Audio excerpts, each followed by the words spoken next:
Eh bien, bonjour à tous, j'espère que vous allez bien. On se retrouve aujourd'hui pour parler de Pokémon Master et pour parler des deux duos qui arrivent demain et pas aujourd'hui, hein. Je me suis trompé dans l'heure, enfin dans le jour de la sortie des portails, j'ai pas fait attention au décalage horaire. Merci à ceux qui me l'ont souligné dans les commentaires de ma vidéo du coup d'hier. Les portails sortent du coup demain. On en a deux qui sortent demain. On a Tarak et Dracofeu, donc le Master Duo de la célébration. Et Marnie et Morpeko. Alors en français, elle s'appelle pas Marnie. J'ai oublié son nom en français. On le verra de toute façon sur sa fiche après. Et du coup, aujourd'hui, on va aller faire une petite analyse de ces duos, à savoir quel est le plus intéressant des deux duos, sur quel des deux il faut focus, est-ce qu'ils sont vraiment intéressants, est-ce que le Master Duo Tarak et Dracofeu est vraiment puissant, et est-ce qu'il faut absolument aller le chercher, surtout quand vous êtes free-to-play, hein. Ici, moi, je suis un joueur complètement free-to-play, donc évidemment, je vais réfléchir en termes de puissance de duo. Je marche pas à la hype sur Pokémon, étant donné que je ne connais pas la licence. Je marche surtout à la puissance de duo. Et ici, on va voir est-ce qu'il y a l'un des deux duos qui est vraiment puissant et sur lequel il va falloir aller essayer d'aller le chercher. On commence du coup avec Tarak et Dracofeu. Donc, duo 5 étoiles, duo de type attaquant spécial, hein. Le Dracofeu de Red est également un attaquant spécial. Il n'a pas de méga évolution, néanmoins, ni de Gigamax, comme pas mal de gens pouvaient penser, parce qu'apparemment, dans l'animé, il est connu, enfin, Tarak et son Dracofeu sont connus pour son Gigamax. Ils ont annoncé que les Dynamax Gigamax arrivaient à l'anniversaire, donc aux 2 ans. Est-ce qu'ils vont rajouter cette fonctionnalité sur le Dracofeu de Tarak? On verra ça lorsque ça sortira. Mais voilà, son Dracofeu n'a pas de méga évolution, n'a pas de Gigamax, n'a pas tout ça. Mais c'était un attaquant spécial comme celui qu'on a à l'heure actuelle dans le jeu. C'est une femelle. Alors, j'ai jamais fait attention au sexe des Pokémon dans les duos de Pokémon Master. Ok, c'est une femelle, donc type feu, faiblesse électrique. Au niveau des stats, il a de très bonnes stats, honnêtement. Il a une bonne stat de PV, une très bonne stat d'attaque, une très bonne stat d'attaque SP. Ses stats en défense sont évidemment plus basses. C'est un attaquant, il n'est pas là pour tanker. Il a une bonne stat de vitesse et au niveau du bulk, c'est pareil, il n'est pas là pour tanker. Donc on ne va pas non plus trop s'attarder sur cette stat-là. Au niveau de ses compétences, il a un set de compétences vraiment très bon car il a 3 compétences d'attaque de types différents, ce qui va le rendre ultra polyvalent et on va le voir avec ses passifs que ça peut être vraiment un duo très très très très fort, très très intéressant avec son kit de compétences. Donc on va commencer par Vent Violent, qui est de type Vol, c'est une attaque de type spécial, et ça fait 126 de puissance, 70 de précision. La précision, n'y faites pas attention, il a un passif qui règle le problème de précision. Ça coûte 3, ça touche un ennemi, et ça peut rendre confus assez rarement. C'est une bonne attaque, honnêtement, cette attaque fait assez mal, hein. C'est l'attaque de Roux Carnage quand il est en méga évolution, notamment dans le jeu, et c'est une attaque qui peut faire pas mal de dégâts en mono-cible, donc ça c'est cool. Attaque de type vol ici. Ensuite on a séisme, attaque de type sol, type physique, 100 de puissance, 100 de précision, coûte 3, attaque tous les ennemis cette fois-ci. Donc contrairement au Dracofeu de Red qui lui a canicule, hein, qui est de type feu, ici on a séisme qui est de type sol et qui est qui fait des dégâts physiques. Donc intéressant également, par exemple, si vous n'avez pas de gros type sol, jour d'aujourd'hui, le gros type sol, c'est Karchakro. Si vous n'avez pas Cynthia et Karchakro, et bien ici, vous avez quand même l'attaque séisme de ce Dracofeu qui peut faire office d'attaque sol quand vous avez une faiblesse sol en face. Donc c'est intéressant. Et la dernière attaque, Feu d'enfer, celle qu'on va utiliser la plupart du temps. Type feu, dégâts du coup spécial, 183 de puissance, 50 de précision, comme je vous ai dit, il a un passif qui règle ce problème-là, donc pas d'inquiétude. Un coup de 4, ça tape un ennemi et ça brûle l'ennemi à coup sûr. 100%, vous allez brûler l'ennemi avec cette capacité. Donc ça, c'est très intéressant, l'attaque est hyper puissante, 183 de puissance avec les stats qu'il a. Ça va faire très très mal honnêtement, d'autant plus que derrière ça brûle l'ennemi, donc ça fait des dégâts sur la durée, et on va voir évidemment que dans son plateau, il a des cases qui lui permettent d'augmenter sa puissance sur les ennemis brûlés également. Sa capacité duo, tu vas découvrir la puissance. Réduit de 1 le nombre d'actions nécessaires pour lancer la capacité duo, ça c'est toujours fort. Augmente modérément l'attaque spé et l'attaque spéciale du lanceur, modérément c'est plus 2. augmente légèrement le taux de critique du lanceur, légèrement c'est plus 1, applique l'effet conso 0 assuré au lanceur, donc ça c'est un effet qui est arrivé avec Zekrom, ça veut dire en gros que votre prochaine capacité ne coûte pas de segment, elle est gratuite. Donc ça c'est très bien également, c'est très fort, et ça va baisser légèrement la défense et la défense spéciale du lanceur, donc -1. Ok, une très bonne capacité duo, honnêtement, hein, elle fait pas mal de choses. Attention néanmoins à la baisse de défense et de défense spéciale, hein, il n'a pas beaucoup de défense spé et de défense, donc ça peut, il va falloir lui mettre un support ou un tacticien à côté de lui qui pourra lui augmenter sa def ou sa def spé. Par exemple un Tortank, hein, je dis ça au hasard, hein, un Tortank par exemple. Son attaque capacité duo du coup c'est de type feu, dégâts spé et 250 de puissance. Elle n'a pas d'effet supplémentaire, sachant que c'est un attaquant, donc quand vous l'avez 6x, sa capacité duo tape tout le monde. Il faut également le noter. Ses passifs, et ben, ces passifs, ils sont vraiment très forts. Alors, le premier passif, à mon avis, c'est... enfin, c'est pas... À mon avis, c'est le Master passif, hein, le passif du Master Duo, ici. Et on est en présence de l'arrivée un petit peu des leaders d'équipe. Aujourd'hui, dans Pokémon Master, on n'a pas de leader, on a les liens avec les talents d'équipe, mais on n'a pas vraiment de Pokémon qui va venir booster toute l'équipe avec un passif. Et ici, on a le premier passif booster d'équipe et qui est extrêmement fort. Inspiration de Gala augmente de 10%, la puissance des capacités de tous les alliés et augmente de 20% la résilience de tous les alliés. Alors la résilience, je ne sais pas ce que c'est dans le jeu. Si vous savez à quoi ça correspond, je veux bien une explication. J'avoue, je ne me suis pas renseigné sur le Discord Pokémon Master si quelqu'un savait, mais la résilience, pour l'instant, je ne sais pas trop ce que c'est comme stat. Mais voilà, donc on a déjà une augmentation de 10% de la puissance de capacité pour tous les alliés. Et plus il y a de duos de Galar dans votre équipe, plus cet effet est puissant. Chaque duo supplémentaire augmente de 10% la puissance de capacité, de 3% la résilience, donc l'augmentation maximum est de 30% de dégâts des capacités et de 26% de résilience. Si vous êtes dans une team Galar avec lui et deux duos de Galar, vous allez avoir 30% de dégâts supplémentaires sur toutes vos attaques, sur toute l'équipe. C'est juste monstrueux. Ce passif-là, il est juste monstrueux. Je sais pas qu'est-ce qu'on a comme duo de Galar dans le jeu à l'heure actuelle. Je crois que Tarak, c'est de la 8ème génération. Il doit y avoir Gloria, je pense du coup, qui doit être 2 Galar. Mais Gloria, c'est un striker également. Ça va être compliqué de les jouer ensemble. Rien que, même les 10%, même si vous ne jouez pas avec des duos de Galar, rien que les 10% de puissance, de capacité, les 20% de résilience pour toute l'équipe, rien que ça c'est fort. Honnêtement, rien que ça c'est fort. Juste pour ce passif, le duo il est hyper fort. Juste pour le passif et son kit, le duo il est super fort. Ensuite, œil aiguisé, donc les capacités n'échouent jamais. Voilà pourquoi je vous ai dit de ne pas faire attention à la précision, parce que ces capacités ne peuvent pas rater. Donc peu importe si vous avez 50, si vous avez 2 de précision, le Pokémon ne peut pas rater. Donc il va toucher à coup sûr, donc ça c'est très bien. Ensuite, action récup PPC2, donc lorsque le Pokémon utilise une capacité, ces capacités regagnent une utilisation assez rarement. Donc ça, c'est très fort parce que du coup, il a un récup PPC en passif sur son tu vas découvrir la puissance. Voilà, et d'autant plus que ça marche sur ses capacités. C'est-à-dire que quand vous lancez un feu d'enfer, un séisme ou un vent violent, vous pouvez récupérer une utilisation de sa capacité dresseur. Donc ça, c'est hyper fort, l'action récup PPC2. C'est super fort, honnêtement. Surtout que sa capacité dresseur est vraiment bien, hein. Ça va réduire de 1 le coup avant la prochaine capacité duo, ça va lui augmenter ses stats d'attaque, ça va lui augmenter son critique, ça va lui permettre de frapper sans coût sans coût d'énergie, sans consommation. C'est hyper fort. Honnêtement, c'est super fort ça.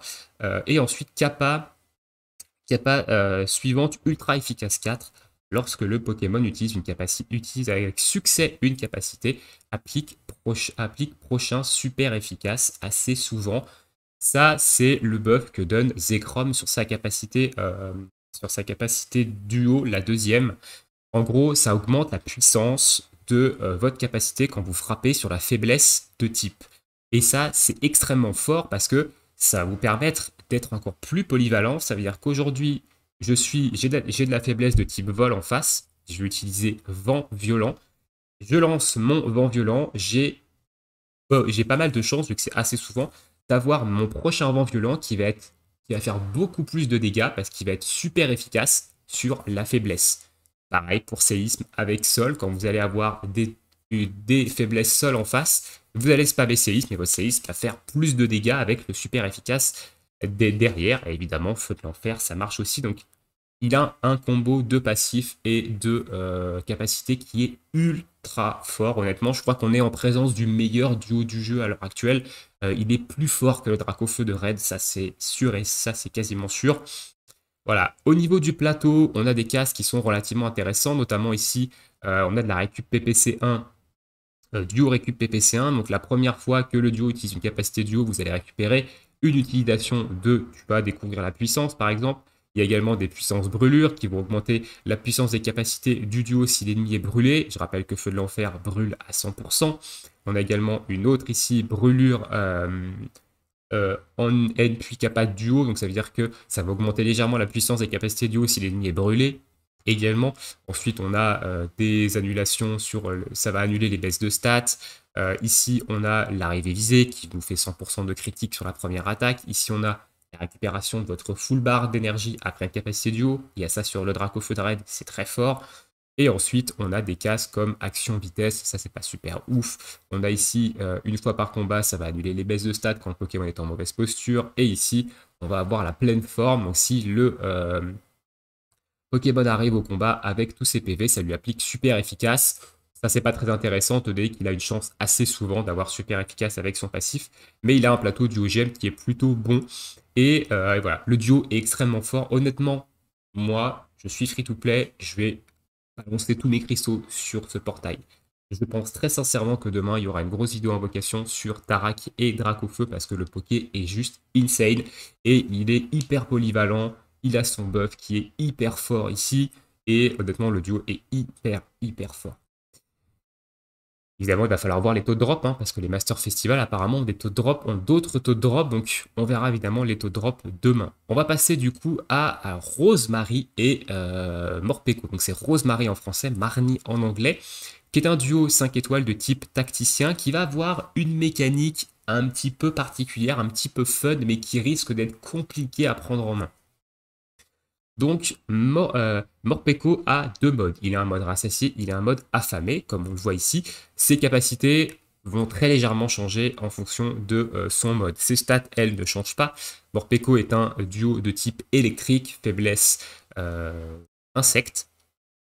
Au niveau de ses stats, il a des stats plutôt moyennes. Voilà, on a des moyennes bases de PV, on a moyen au niveau attaque, c'est moyen, au niveau attaque SP, c'est moyen, au niveau défense, c'est moyen. Il a une très bonne vitesse, par contre, et au niveau bulk, c'est moyen.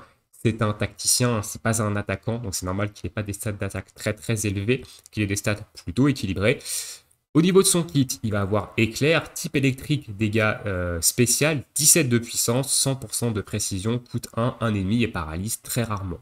Vous n'avez quasiment jamais utilisé éclair, même si je pense qu'il doit y avoir un plateau duogème intéressant autour d'éclair, vous n'allez sûrement jamais l'utiliser.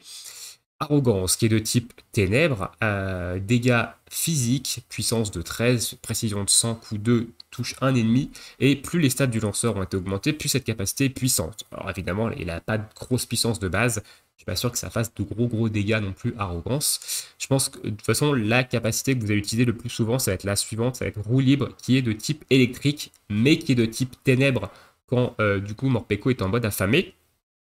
Donc augmente légèrement la vitesse du lanceur, donc c'est dégâts physiques, puissance 80, précision 100, coup 3, ça touche un ennemi. Augmente légèrement la vitesse du lanceur. Lorsque le Pokémon est en mode rassasié, cette attaque est de type électrique. Et lorsqu'il est en mode affamé, cette attaque est de type ténèbres. Et ensuite, son capacité dresseur pose goûter. Augmente légèrement l'attaque du lanceur, donc plus 1. Si la vitesse du lanceur a été augmentée, augmente également son attaque de la même quantité. Donc si vous avez augmenté votre vitesse de plus 6, vous gagnez plus 6 en attaque. C'est ce qui est marqué. Lorsque le Pokémon est en mode rassasié, celui-ci regagne lentement ses points de vie. Et lorsqu'il est en mode affamé, vous augmentez son taux de critique légèrement, donc plus 1 en taux de critique. Il va falloir évidemment faire attention au mode dans lequel est votre Morpeko quand vous allez utiliser pause goûter en fonction de ce que vous voulez. Est-ce que vous voulez une récup de PV ou est-ce que vous voulez une augmentation de critique? Sa capacité duo, elle, est de type électrique. Elle fait 200 de puissance, dégâts physiques.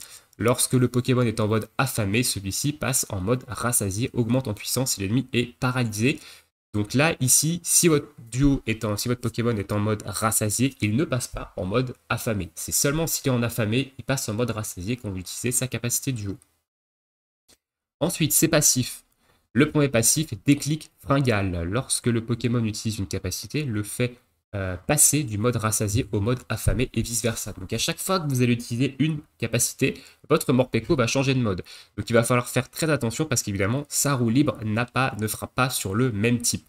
Donc évidemment, si vous êtes par exemple vous êtes sur une faiblesse électrique, vous êtes en mode rassasié, donc votre roue libre va faire des types électriques, vous allez faire une roue libre, vous allez faire des dégâts électriques sur la faiblesse, vous allez passer en mode affamé. En mode affamé, roue libre, c'est des dégâts du coup ténèbres.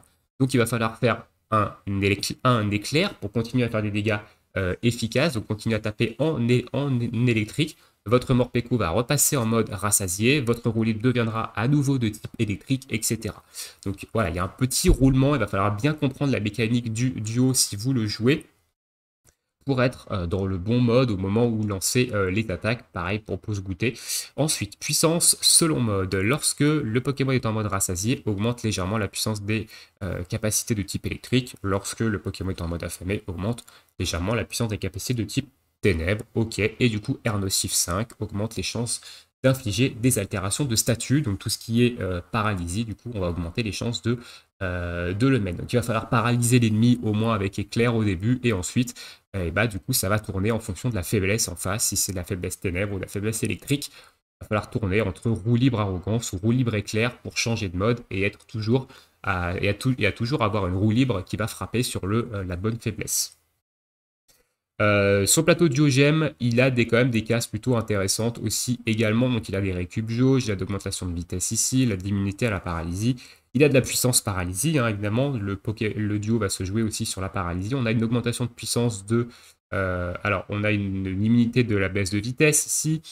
On a une arrivée vitesse, donc augmentation de plus 1 de la vitesse quand il arrive au combat. On a une action récup PPC 2, donc ça c'est pas mal aussi. Ça va lui permettre de récupérer des PPC sur notamment pause goûter, hein, quand il utilise n'importe quelle capacité. Donc ça, c'est dans ses cases de plateau duo, hein, alors que Tarak, c'est dans ses passifs. Et du coup, ici, on a une vitesse puissance CD augmentée. Donc plus la vitesse du Pokémon est augmentée, plus sa capacité duo est puissante. On a cette même case sur Pingoléon. On sait que ça peut faire de très très gros dégâts, du coup. Donc on a un plateau quand même plutôt intéressant. Mais honnêtement, on va faire un petit bilan des deux. Maintenant, si vous êtes free-to-play, alors à moins que vous surkiffez Morpeko, que c'est votre Pokémon de cœur, ça c'est un facteur différent. Si vous cherchez évidemment lequel des deux est le plus puissant, Tarak est le plus puissant. Tarak, c'est même, je pense, au vu des deux autres duos qui vont sortir, donc Iris et Trioxide, et Dianta et Gardevoir, je ferai une vidéo sur eux avant la sortie de leur portail. Tarak et Dracofeu est le Pokémon le plus puissant de la célébration. C'est le premier Master Duo du jeu, ils n'ont pas fait les choses à moitié, et ça montre un petit peu la couleur des Master Duo. Donc aujourd'hui, moi qui suis complètement free-to-play, je vais évidemment focus en priorité les Master Duo. Parce que c'est les Pokémon les plus puissants, c'est les Pokémon qui vont pouvoir vous permettre de construire des teams ultra puissantes avec leur passif de leader d'équipe. Et du coup, c'est ce qui va me permettre de power up et de continuer à être bien dans le jeu. Donc moi, je vais invoquer sur Tarak et Dracofeu. On verra évidemment les taux de drop. J'espère que les taux de drop seront pas trop massacrants et qui vont être plutôt, que ça va rester correct. Rosemary et Morpeko m'intéressent pas du tout, ça va être du full skip, et on parlera des autres duos évidemment au moment de leur sortie. Voilà un petit peu pour une rapide analyse des deux duos. Dites-moi vous ce que vous en pensez dans l'espace commentaire, sur quel duo vous allez invoquer et combien vous avez de diamants également. Tiens, moi aujourd'hui j'ai 40 000 diamants, voilà, je me suis assuré d'avoir 40 000 diamants pour les 18 mois. On va avoir beaucoup de diamants également durant la célébration, plus de 20 000.